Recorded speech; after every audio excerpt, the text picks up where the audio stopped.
ఇప్పుడు నిజంగానే నీ వాళ్ళు కాకుండా టీఆర్ఎస్ వాళ్ళు లేకుంటే ఇసుక మాఫియానో ఎవరో చేస్తుంటే నువ్వు ఊరుకునేవాడివా?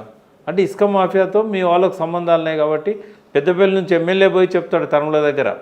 అంటే మెడ మీద తలకాయ ఉన్నాడు ఎవ్వడు కూడా ఇది బ్లాస్ట్ కాదు ఇది కూలిపోయిందని చెప్పడు. ఎందుకంటే మెడ మీద మనకో తలకాయ ఉంటుంది, ఆ తలకాయలో 2 కళ్ళు ఉంటాయి, ఓ మెదడు ఉంటుంది.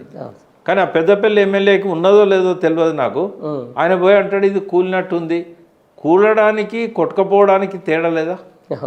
ఇక్కడ ఏం జరిగింది చెప్పనా నేను? నీళ్ళు 12 లక్షల క్యూసెక్కులు వరద వచ్చింది. ఎక్కడి నుంచి? ఈ 12 లక్షల క్యూసెక్ల వరద కరీంనగర్ లోయర్ మానేరు డ్యామ్ నుంచి వచ్చింది.